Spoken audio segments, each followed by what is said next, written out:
Hello, Clive. It's very good to see you. Good to see you, Craig.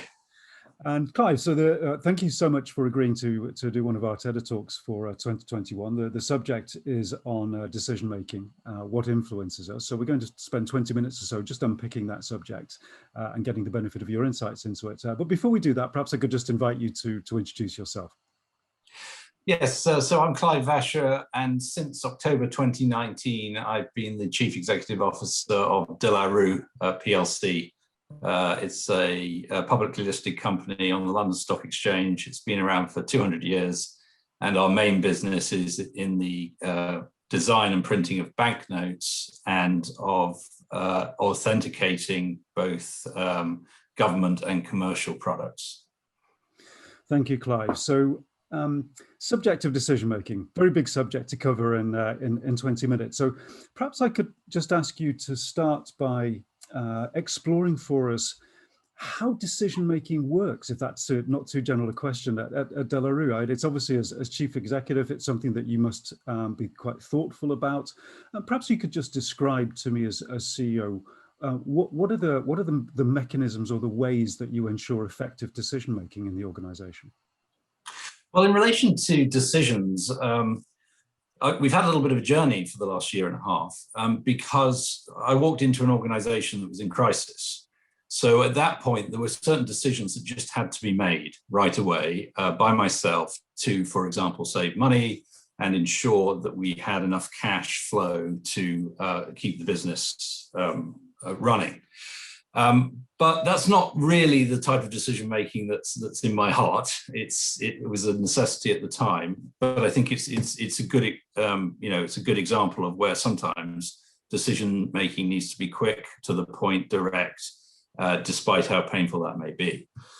But then we settled down into figuring out how to turn a company that had been declining for many years into a really positively growing, sustainable business for the future.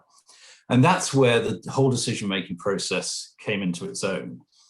And I would characterize it in a number of ways. One is that you want to try and harness the intelligence of the organization in the decision-making process. So we formulated a team of 18 key leaders in the business. And we made a commitment that once we had got the basic survival in place, we would then spend 3 months together with a commitment of 12 hours together a week to dissect every part of the business and come up with a turnaround plan. And in that process, we brought the organization a singular vision, and we were able together to make the right decisions about what we were going to drop and what we were going to focus on and how we would spend our investment and how we would turn this business around. And so it was very much a shared decision-making process due to everybody's input. And that's the way I like to make decisions, is with the input from all angles of the organization, because that is, I think, when you do the right diligence on coming to the right solutions. Fascinating, Clive. So you described, it sounds like a couple of phases that the organization was going through, and the decision-making process changed depending on the phase you're in. So one was a crisis phase where you took some executive decisions yourself because you needed, and then you moved into a phase which you felt was more how you wanted decisions to be made, and you used quite a striking phrase about the intelligence of the organization. So you put a team together. How did that team function then in terms of the way they went out? I think you said there were 18 of them. How did it go about making its decisions? If we could just unpick that a little bit more. Well, and it was quite interesting because one of the problems of the company before was that those 18 people from different parts of the company all had different priorities, all had different opinions as to what would make the organization healthy again. And we had very, very little alignment. So actually the decision-making process was a journey. The first thing, we had to get to know each other, and we spoke a lot. We had a common book that we read about Alan Mullally's journey turning around Ford Motor Company. Wonderful book called An American Icon, which you all read. And we started to just go down through each element of the organization in sequence, down to every nut and bolt. And what we found by doing that was that when you strip away the emotion and the opinions coming first, opinions can certainly come second after the facts, but when you actually strip down to the facts, over the time, that 3-month period, it became more and more evident that we were very much more aligned on what was going to make this business tick than we actually seemed at the beginning. And that really I put down to relationships, the fact that once you actually know and respect somebody, it's a very different environment about finding solutions. So we had to, as a group of 18, gel together. And then it was a case of facts first, then opinions, then discussion on those opinions, and a common direction to result out of it. And some topics we were able to finish in a couple of hours and we were all aligned. There was one particular topic on the subject of the security features on our banknotes, where we must have spent 3 weeks of 12 hours together before we finally clicked. But the important thing was everyone was involved, everyone had a voice, and together we found the thing. And then once we knew the decision that we had made, the execution of that decision was so much more simple, powerful, and successful because everybody had gone through that journey together. And we're all fully aligned behind the final decision that you'd spent so much time working through. That exactly. Process that you just described, Clive, did you had you planned that beforehand? I mean, it sounds like quite a planned process. You came in that you'd structured that. Did it evolve as as the old expression that no plan survives first contact with enemy? I mean, was it as structured and as planned as you thought, or did the process evolve as you were going through it, or how did it work? Well, it was a process that I brought to the organization. I'd used a number of times before, but in those sorts of circumstances, everything is unique. How well you got along with everyone, the capability in the room, what changes you needed to make, how you facilitated the conversation, how long you spent on each topic was all unique. So there was a framework that I brought. And it's actually a framework that I use today, even though we're not in such an intense turnaround planning situation anymore. It is still very much the point that right throughout the organization, I'm absolutely adamant that every employee has a voice. We have to have a structure by which we work. We have to have a decision-making process, and we cannot delay decisions to involve everybody where that is not appropriate. But what I do believe is that we have 2,200 people in our organization, and every single one of them believes that they can have an input to the direction of the organization, and that's incredibly powerful. And that particular point, because you talked about obviously this core senior team that you involved in this process, and for those other 2,200 so people, how were they involved in that? I mean, was this core team garnering their views, their opinions, and so forth, going through this process, or what was the relationship with the rest of the organisation to this decision-making process you described? Well, that was exactly right. So within that 18-person team, every element of the organisation was represented, and as evenly as I could make it. So that we actively encouraged every member of our employee base to input into those individuals. So every single one of them had line of sight to at least one individual at the table. In addition to that, I put out weekly updates on the progress in our conversations. So we had quite an open communication with the entire workforce, in the sense that save for a very few private things, sensitive things perhaps related to employment levels or factory closures, opening, etc. We were as open as we possibly could be with the employees. And the feedback that I got was that the employees loved opening that email or looking at that brief that was printed out on the shop floor and posted on the notice board, because they really felt that they were involved right through that process. And that whole involvement, even to this day, I can walk the shop floor in any one of our factories worldwide, and people still refer to the fact that they love to know what's going on. And that inclusion and involvement is a very powerful tool and helps me, who came into a business not knowing this industry at all, to guide the organization to make the decision for themselves. And once it was not my plan and not my decision, it was the organization's decision of where to go, then buy-in was never a problem. It almost sounds like now executing fabulously. Sounds fantastic, Clive. It almost sounds like a really critical principle that you abide to, if I may just pick up on it, that you say that, how did you put it, that you're guiding the organization to make the decisions for themselves as opposed to you making the decisions. That sounds like for you a critical yeah, I mean, long ago I realized I'm not smart enough to make all the decisions. I mean, ultimately I might have to make a few calls, but the organization has the answers within it. And I think the key role of a leader is to draw those answers out, to ask the challenging questions, to guide the right conversation, and ultimately to make the decision, ultimately to say, right, we're going to back this horse and not this one. But fundamentally, by the time I would have to make that decision, the clarity was already there, not just for me, but for everyone involved in the process. Clive, you mentioned in the process, forgive me if I didn't quite capture this correctly, but you mentioned a process which relied on facts and evidence first, and then opinion, and then discussion about those opinions, and eventually the decision. Were there any other influences on the decision-making process that you can recall or that you have in there? I mean, organizations talk about having ethical or values frameworks that guide their decision-making process. They have criteria based on their social, environmental commitments, and I know these are all factors that are important to Delaware. I mean, were there any other frameworks that you were employing as part of the decision-making process, or that you do employ? Yes, and we continue to do that. We are a unique company. We have operations all around the world. We have a customer base that's in more than 100 countries worldwide.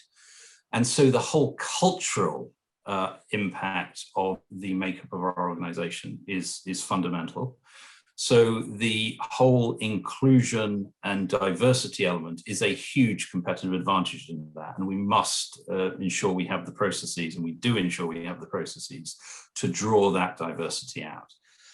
In addition, because we work in so many countries with so many pitfalls, quite a lot of unstable developing countries as well, we have to have the highest level of ethical behavior. And we are a founding member of what we call the Banknote Ethic Initiative, where the very motive is stay away rather than stray into the gray.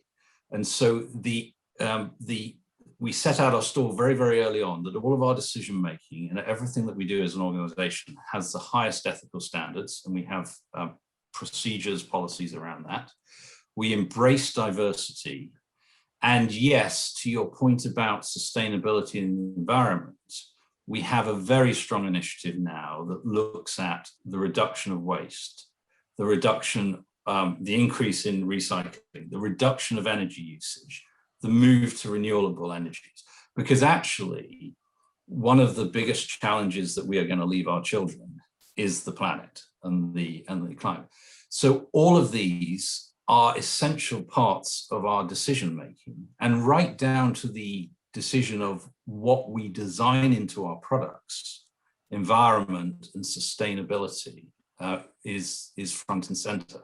So we have, and what I'm finding is, rather than any of those subjects being a hindrance, they're actually a competitive advantage, and we continue to focus on that being a competitive advantage, because with our global reach, there is no one who could do this better than we can in our industry.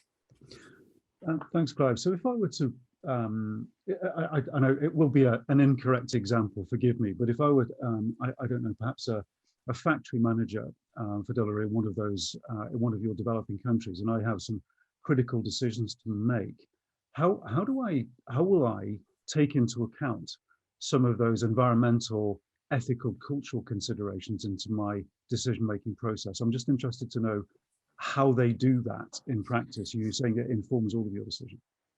Well, so we have a mix. We have a central set of policies and procedures that regardless of the country we're operating in, are must-haves, must-dos. So there is a certain framework within the, a factory manager or a country manager is able to operate within. Okay.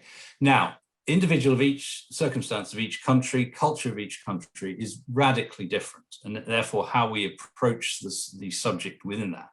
So the power is within the local application of a global policy, and that local application allows for quite a bit of flexibility to ensure that whatever we provide, goods or services, is culturally appropriate, is applicable to the circumstances of that country, but never breaching overall guidelines. And that's everything related to ethics, diversity, respect, bribery, corruption, and so on. So a mix of a central set of procedures and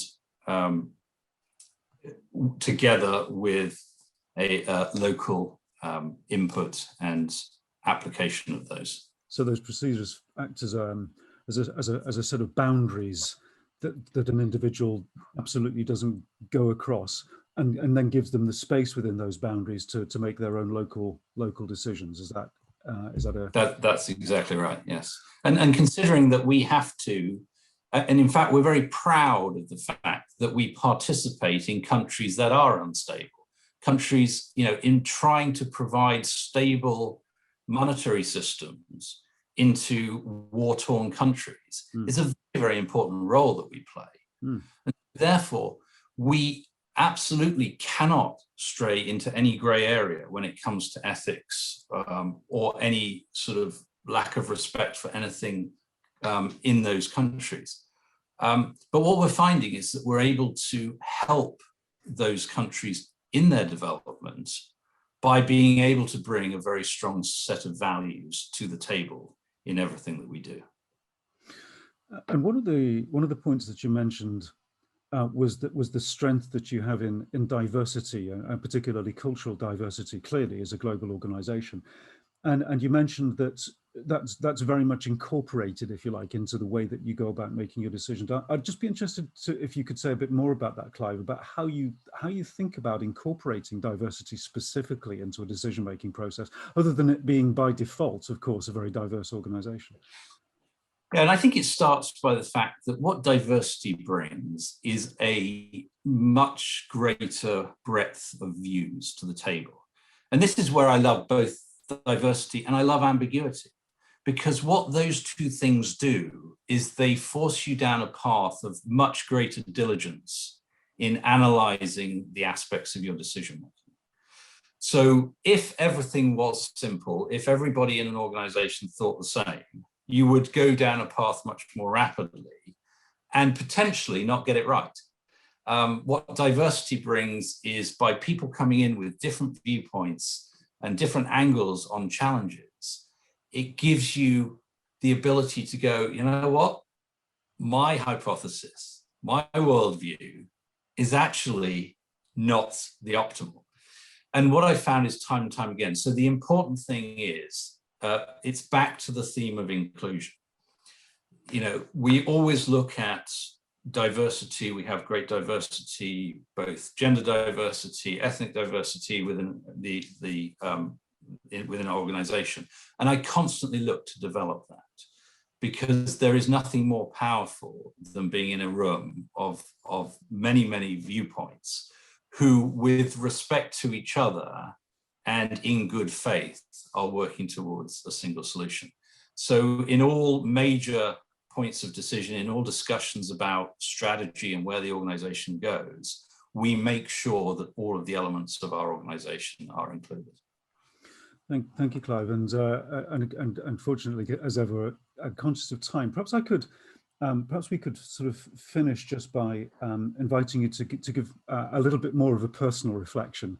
It's often said that being a CEO or being a senior leader is quite a lonely place, particularly when it comes to taking those key decisions. And you've said a little bit about that, but perhaps you could just give a bit more of your own personal reflection on when you find yourself in that position of making a key decision, and how you go about thinking through that and doing your best, essentially, in situations of ambiguity and complexity to try and get to the right one. Well, I think that I have felt lonely in CEO positions before. I actually don't feel lonely in this one. And I think I am very privileged in that regard, because what I inherited is a business that was in crisis and had been struggling. And actually we had to warn whether it was going to survive or not. But ultimately, it's a business with a great depth of capability. And one of the most important things that I had to do was ensure that the right executive leadership team was in place. And we actually have an executive leadership team now that is different in every member from what it was 2 years ago. And because we got that decision right, it's not lonely to be a CEO, because we're all talking the same language, and it doesn't matter who you talk to on that team, we're all going in the same direction. That is something that doesn't necessarily happen. Oftentimes you can't pick your ideal executive team. Often there are gaps in capability. But once you get to that position, and I'm lucky to have got there very quickly, it's not a lonely place. It's a great collaborative place.